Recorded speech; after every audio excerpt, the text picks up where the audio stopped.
So I'm going to talk about cervical traction, which is taboo in colleges, universities, and they've not done, as far as I'm concerned, good studies. I've been in the business 37 years. I was taught from a lady in New York who learned through celiacs, who many people don't know. And this traction saves people from surgery. I can't even tell you how many people I saved from surgery with neurological deficits, with no reflex, with no, like a totally occlusion of a tricep, of a C7, totally occluded. MRI taken, neurosurgeon says, you cannot get this person better, and we got him better. And it wasn't Saunders. And the only reason we don't do this traction anymore, or we supposedly tell the world that it's not effective, is because 28, 30 years ago, there was a TMJ scare, and they decided that this was a cause, which I tractioned all through that phase, and I didn't have a problem. So if you know what you're doing, that's a fallacy. So anyway, if I have a patient who has, neurological deficits in particular, and I do my exam, so I know that when I distract, it takes away some of their discomfort in their arm or some of their neck pain, and then when I compress, it aggravates. Well, then I know that I'm not going to beat an occlusion, a nerve that's occluded, or even partially a neurological deficit necessarily manually. And to be perfectly honest, many years ago, we did our own tests 36 years ago. The difference between Saunders and celiacs, it took us twice as long, sometimes 3 times as long, to get anyone better. So when it comes to neurological deficit, we can that. Now I know my staff uses it, but the bottom line is, you do traction, cervical traction, the way I kind of show you, and you'll save so many people from neck surgery. I can't even tell you. So after I examine them, you find out what's going on, and I'm not saying, they have some neck pain or some radicular pain. I'm saying more than that. Even though yes, it can help that, but you can do a lot of manual things to help that. But if you have the neurological deficit, and even if you get into the McKenzie concept that, okay, we have no choice, we have to send them to surgery, I don't do that because I save too many people. And yes, do I have a study? No, but if you ask me, I know you might say I'm crazy. I'm thinking 80-90% of the people that I get, I save from surgery. So you can check it out, try it yourself, ask to get a unit, good luck, because they've tried to put them out of business basically. So what I do is I ask the person, if it helps, and then I have them sit down at the traction. I'm going to show you the process that I do with each patient to get them a comfortable traction that's going to be effective. So, can I take your glasses, please? Mm-hmm. Okay. So the bottom line is I want to take as much pressure off the nerve as possible. So I actually set up pillows with the patient to take their arms and kind of put them up here. So I kind of put them on a little bit on slack. That's what I try to do. Then I use a tissue because there's a kind of like a seam that could bother them, and I don't really want to move their head back, forward, whatever. I just want the tissue to really protect their skin. That's the only reason I use it. Some people use towels, which then changes the angle of the head, which is very important when you're working with somebody. So then I tell them to hold that for me, please. Great. And put this on, take up the slack of the unit, because when we do this, if you don't have the slack up, it's not even pulling anything actually, and people have done that in our clinic. As a matter of fact, I happen to see that happen, and then the person doesn't get better anyway. So I start to bring that up, then I hook on the sides. I keep them holding that until I get both sides. Oops. There we go. Okay, not there yet. Eventually I'll hook on the side. Okay, you can let go now. So then I have to let it go, then I have to adjust it. So I'm pulling this like this. Now, so let's make believe, oh, here we go. This person's really got a pinch. Well, then I might have to lower this, move this forward so I'm getting a slight flexed angle. I might have to do that. And I would adjust that according to my exam. But for now, we're gonna go like straight up. So then I would get a hot pack and a hot pack with a towel and wrap it around. I put a towel, even though I got the hot pack cover. Yeah.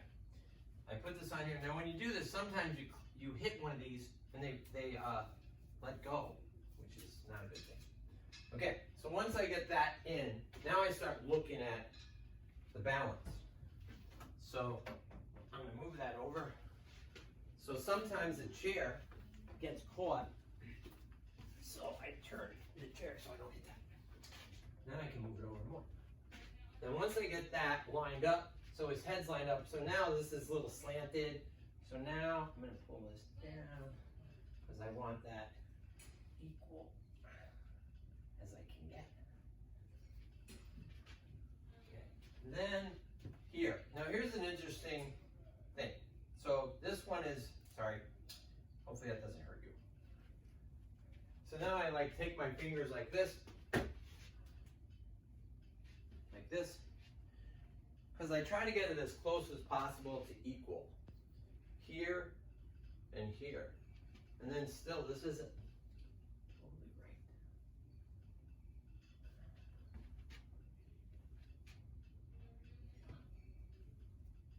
Okay. Is this equal on the bar? Okay. You know, I have no idea. And then how much should be visible here, do you know? Yeah. Well, so like how much? Yeah. To me, as long as it's pulling here, which it is equally, and that this is equal though. You know when the bar goes across? And then on the chin. Yeah. Getting right there. Mm-hmm. Yeah, because here's where you gotta watch. Adam's apple for guys. Yeah. Yeah. Yeah. Now, once I get this lined up how I want, then I give the person the safety switch. Now, what I tell them is, I'm going to pull the traction, and it's going to pull probably insignificant the first time because I'm going to intermittently do this. And then it's going to hold for about 20, 30 seconds and let down. Then I'm going to ask them, how'd that feel? Did it bother you at all? No. Did you feel anything? No. And I tell them it's probably going to be 1/3 of their head or less. The second one is going to be double that, so it'll be closer to the head weight. Let me know if it does anything. And then the third one will be past the head weight, because I want more than the head weight, because I want to get a separation. And so every time I'll be setting them up to see what feels good. Now typically the patient will be like, yeah, that's good. Eventually by the third, and then I tell them, I want to make a difference. I want to get this pain out of here. I want to move it up. So if you notice after 3 to 5 minutes, because it takes that long to relax in some cases, if in a tough case like a neurological deficit case, then we'll see, should we go more? Should we go less? Is it bothering their jaw? I don't want a headache or a jaw pain. And in most cases, they're very honest about it. I don't have problems, but I talk people through it. So then I say I'm going to start it, and we'll see how it goes. So the first time, I'm probably only going to do 10 or 12 minutes, because I don't know how well they'll do. I turn it on, and then, okay, in this case, I'm going to go to a max of 25 pounds. You know, he's a guy, he might be able to take that, but we know it's going to start only at about 8. So I set my dials, and boom. I say you can't talk while it's pulling. You can only talk when it comes down. And some of them, the first one, feel like it's not doing anything, so they go and start talking. Stop it. You could get a headache. So then I let them do that, see how it feels, and then they release, and I say, how was that pull? So you felt some? Yeah, very low. Very low. Okay. So good, they feel comfortable. Okay, this guy's not going to scare me. The next one's going to be a little bit more. And then once I let down, you'll let me know. Okay, so now I'll say, okay, it might be equivalent to your head weight. So it's equal. Don't talk. I don't want any talking. I only want it talking when it lets you down. And I don't want any stress on the joint. Not the neck joint. The TMJ joint, just to be safe. Now it's going to let down. How's that?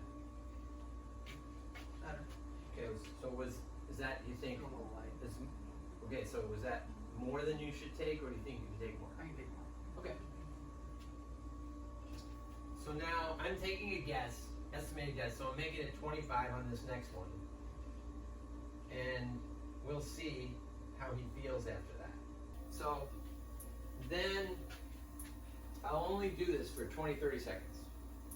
And then if the person feels, yeah, that's a good pull, then I say, okay, I'm going to do it 60 seconds next time and see how it feels. And I want you to notice, does anything change? Does any pain differ? Does it go anywhere? Does the pain change? Etc., etc. So we're going to make it leave the times up.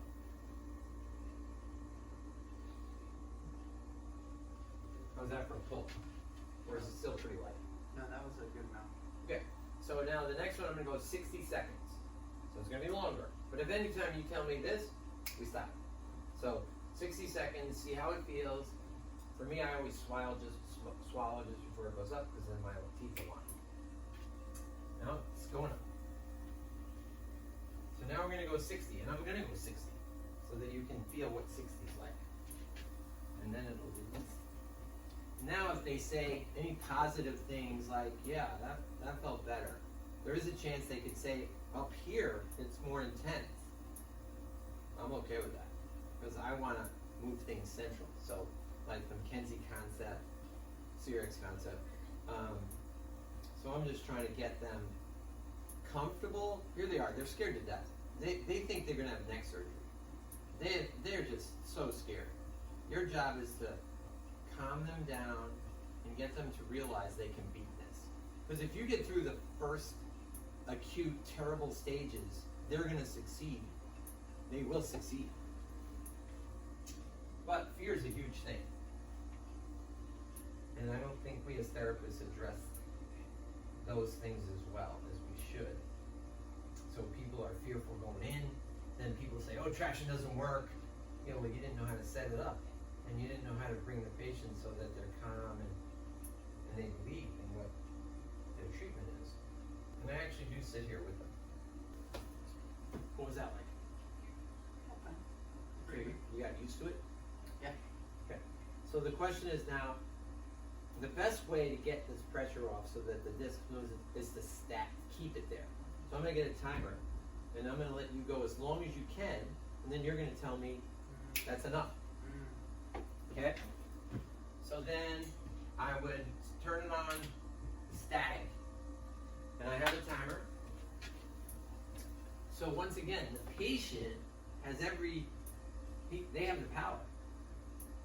So I'm setting a timer. If at a minute and a half they go, I stop. I do say it takes about 3 to 5 minutes to totally relax. So if you could make it through that, then we'd know the impact. It would be wonderful. If you can't, no big deal. I don't care. But if you could, you might be surprised. It might be irritating, and then all of a sudden it starts feeling like less pain in your arm, and it's moving up. Well, that's a great thing. So whatever you can tolerate. So I set my timer, and then most people, they go the rest of the way. They just do, you know, because I brought them along slow, and they feel comfortable, and they feel safe, which is so important when you're dealing with a patient. So then I say to them, after we're finished, I'm gonna let it down. It runs out, beep, goes out. So then I'll say, okay, how was that traction? And most of the time, they say, that felt better.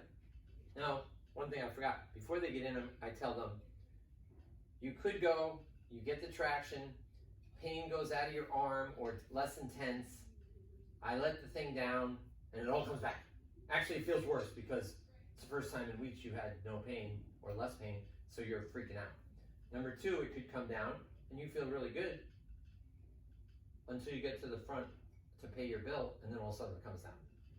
Or you could come down and 2-3 hours from now it could come back, which all that tells me is the first one is very serious. I have to see you daily, and it might take longer.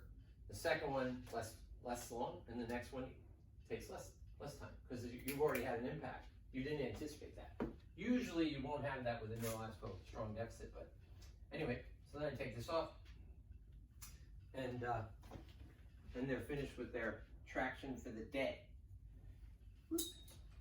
So what we have an understanding is, in most cases, I will see them the next day, because I'll tell them it takes me 2 or 3 times to have some idea of how much weight they can tolerate that's best for them and that will have the greatest impact.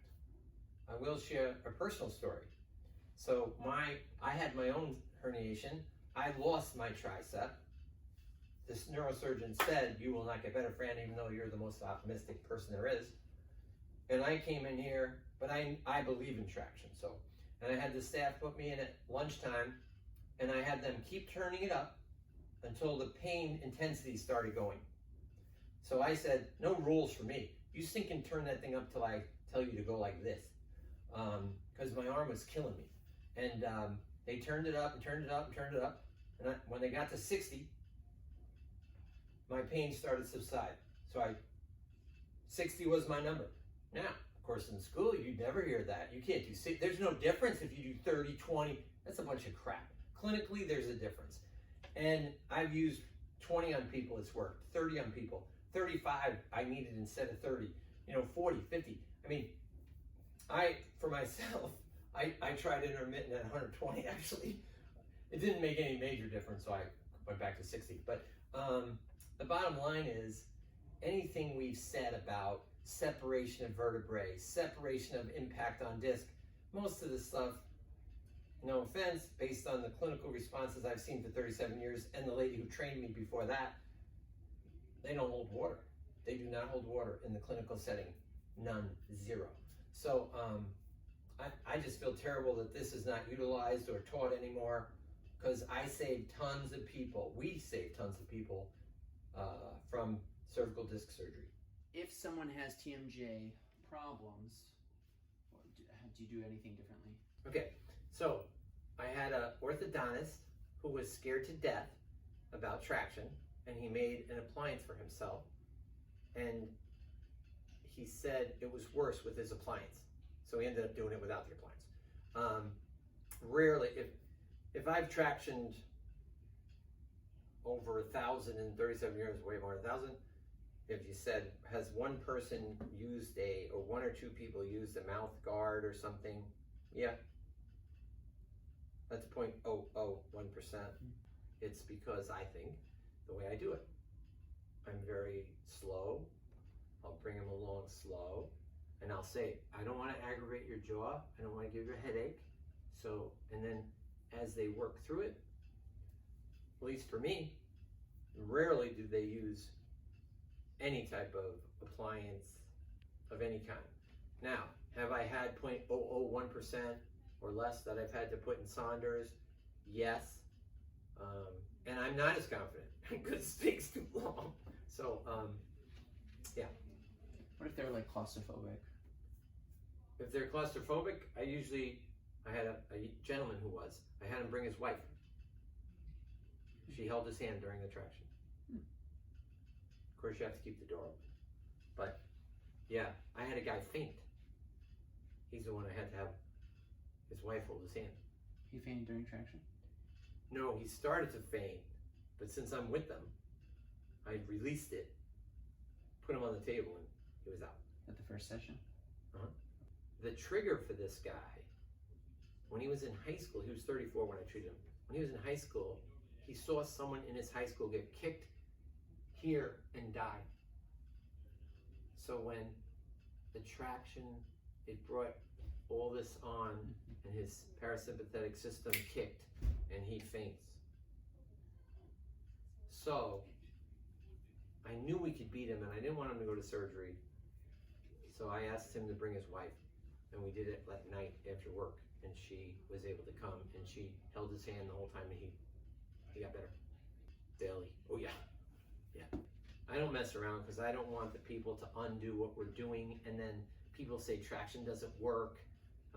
I ask for the commitment. If it's the neck, I'm asking 7 to 10 days in a row. If it's the back, I'm probably more 10 to 14 days in a row if it's the low back. Does the neuropathy or the numbness or the strength Great catch. come back fully, or what are you looking for before you discharge? Way to go. That's a great question, cause this is where therapists might also get all stressed out. No, so the pain was killing me. Once I got rid of the pain, which by the way, granted this was an occluded nerve, so this was extreme. Once the pain was gone and I could sleep, which I was doing actually twice a day, every day, then I didn't care. Now, I didn't have my strength.